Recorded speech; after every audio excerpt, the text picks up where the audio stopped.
Assalamualaikum warahmatullahi wabarakatuh. Langsung saja saya di sini sebagai moderator dan nantinya rekan saya bernama Hoi Rojaku akan menjelaskan materi mengenai perjalanan ibadah haji dan umroh dimulai dari persiapan hingga pemberangkatan. Langsung saja kepada Hoi Rojaku saya persilahkan. Langsung saja saya akan memulai membacakan PowerPoint pemaparan dari saya, yaitu bab yang kedua, perjalanan ibadah haji dan umroh. A. Persiapan. Yang pertama, mental dan fisik. Untuk mendapatkan bekal mental dan fisik yang cukup sebelum berangkat ke tanah suci, setiap jemaah haji dianjurkan untuk: yang pertama, memperbanyak istighfar, zikir, dan doa untuk bertaubat kepada Allah Subhanahu wa taala dan memohon bimbingan darinya. Yang kedua, menyelesaikan semua masalah yang berkenaan dengan tanggung jawab pada keluarga, pekerjaan, dan utang piutang. Yang ketiga, menyambung silaturahmi dengan sanak keluarga, kawan, dan masyarakat dengan memohon maaf dan doa restu. Yang keempat, membiasakan pola hidup sehat agar mudah melakukan ibadah haji dan umroh. Yang kelima, mempelajari manasik atau tata cara ibadah haji dan umroh sesuai ketentuan hukum Islam. Selanjutnya yaitu yang kedua, kiat meraih haji mabrur. Untuk meraih predikat haji mabrur, setiap jemaah haji harus: yang pertama, meneguhkan niat yang tulus, ikhlas semata-mata karena Allah Subhanahu wa taala. Yang kedua, menghindari perbuatan sum'ah atau mencari popularitas. Yang kedua, ria, menonjolkan diri, dan mubanah, berbangga-bangga. Yang ketiga, membekali diri dengan takwa karena sebaik-baik bekal adalah takwa kepada Allah. Yang keempat, menggunakan biaya yang halal.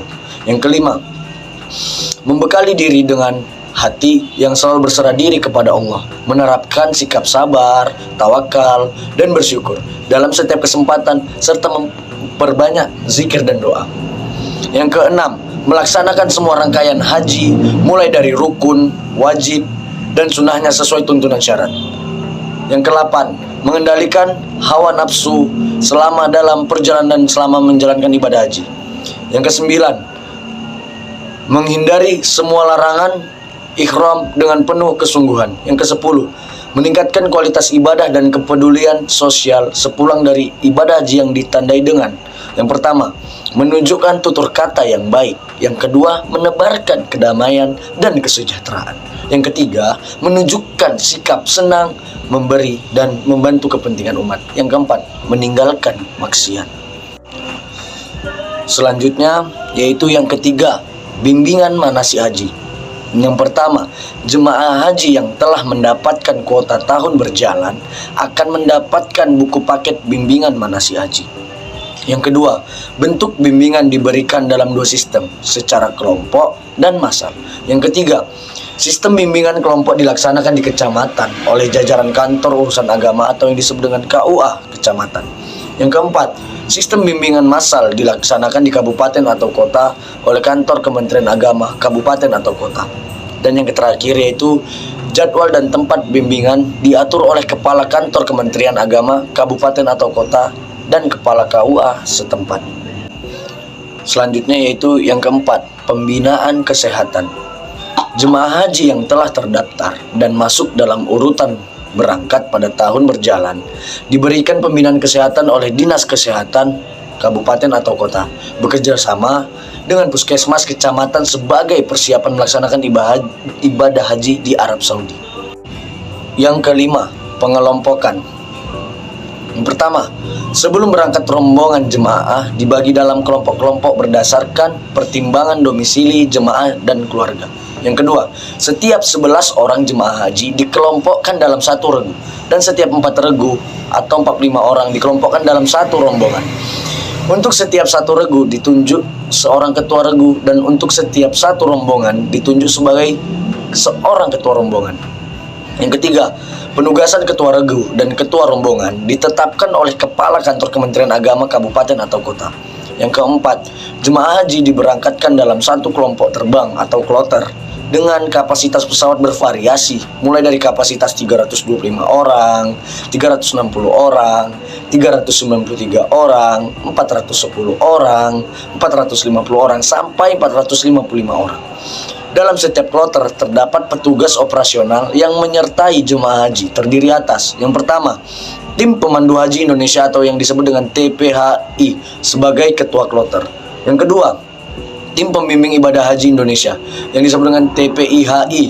Yang ketiga, tim kesehatan haji Indonesia atau yang disebut dengan TKHI sebagai pelayan kesehatan. Yang keempat, tim pemandu haji daerah atau yang disebut dengan TPHD. Yang kelima, ketua rombongan atau yang disebut dengan Karom. Dan yang terakhir itu ketua regu yang disebut dengan Karu. B. Pemberangkatan. Yang pertama, kegiatan sebelum berangkat. Sebelum berangkat ke Tanah Suci, setiap jemaah haji hendaknya, yaitu yang pertama, menjaga kondisi kesehatan dengan mengkonsumsi makanan bergizi.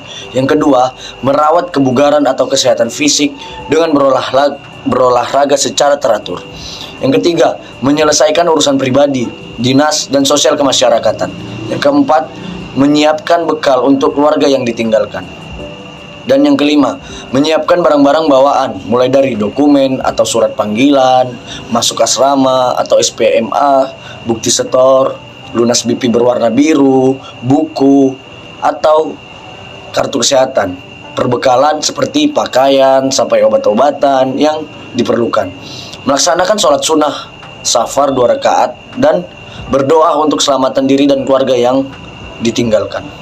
Selama perjalanan dari rumah hingga ke asrama haji embarkasi.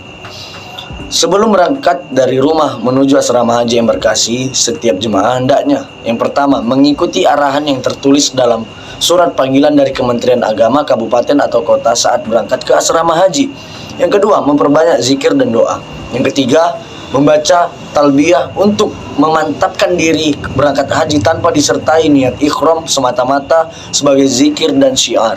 Yang keempat, menjamak dan menggoshar sholat karena selama dalam perjalanan sudah berlaku hukum sholat untuk musafir. Yang ketiga, di asrama haji embarkasi. Yang pertama, saat datang di asrama haji embarkasi, setiap jemaah diwajibkan yang pertama, mengikuti upacara penerimaan dan serah terima jemaah dari panitia, kabupaten atau kota kepada PPIH embarkasi. Yang kedua, mengikuti pemeriksaan kesehatan tahap akhir. Yang ketiga, menempati akomodasi yang telah disediakan dan hanya menerima konsumsi yang disediakan panitia penyelenggara haji selama di asrama haji. Yang kedua, selama tinggal di asrama haji embarkasi, setiap jemaah diwajibkan yang pertama, menempati kamar yang telah disediakan. Yang kedua, mengonsumsi catering yang telah disediakan oleh PPIH embarkasi. Yang ketiga, mengikuti pendalaman manasik haji. Yang keempat, menerima paspor, visa, gelang identitas, dan living cost atau biaya hidup selama di Arab Saudi sebesar 1.500 rial Saudi. Yang kelima, mengecek kelengkapan dan kesesuaian dokumen paspor dan visa sesuai nama dan foto yang tertera dalam paspor dan visa, serta memastikan dokumen itu tidak tertukar dengan milik orang lain. Yang keenam, menjaga barang berharga seperti uang, handphone, emas, dan dokumen. Yang ketujuh, menjaga kesehatan dan ketertiban dan kebersihan diri dan lingkungan. Yang kedelapan, menerapkan sikap toleransi, saling bantu kepada sesama, dan bersabar jika mendapatkan sesuatu yang kurang berkenan di hati.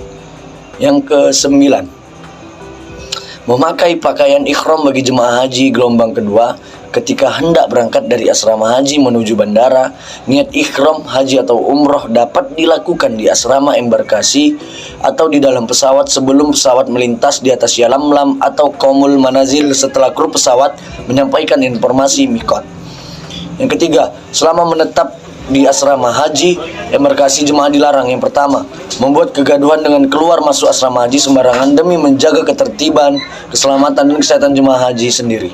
Yang kedua, meninggalkan alat perlindungan diri atau APD yang dibagikan di asrama haji seperti masker dan botol semprot ataupun minum. Yang keempat, berangkat menuju bandara embarkasi. Saat berangkat menuju bandara embarkasi, setiap jemaah hendaknya yang pertama, menaiki bus dengan tertib dan teratur sesuai dengan regu dan rombongan.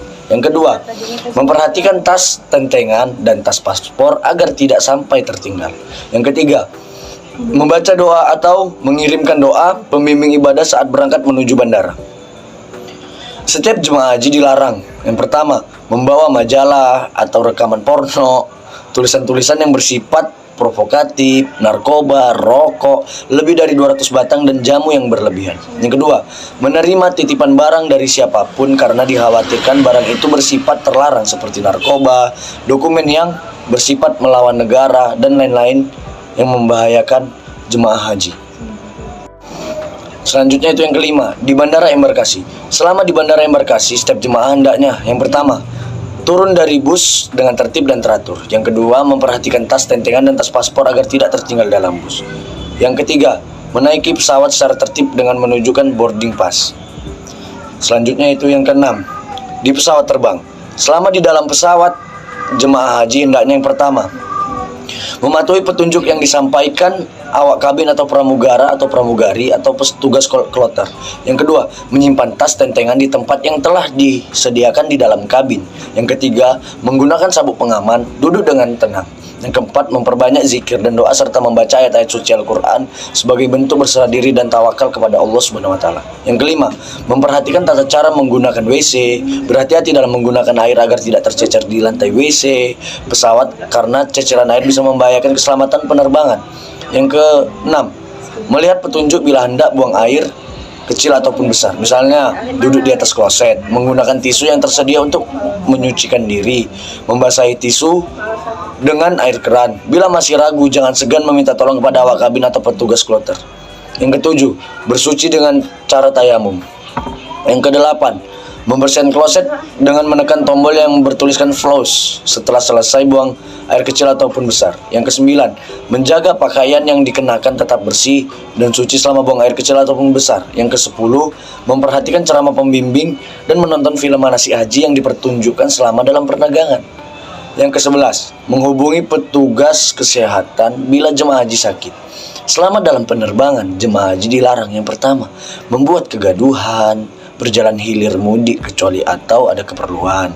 Yang kedua, merokok dan mengaktifkan handphone. Yang ketiga, berwudu di toilet pesawat. Sholat di perjalanan. Sholat di perjalanan dapat dilaksanakan dengan cara jamak dan qashar. Sholat ini merupakan rukhsah atau kemudahan dari Allah Subhanahu wa taala sejak jemaah haji meninggalkan rumah sampai kembali lagi ke tanah air. Nah, mungkin hanya itu saja yang dapat kami sampaikan. Kurang dan lebihnya kami mohon maaf. Wassalamualaikum warahmatullahi wabarakatuh.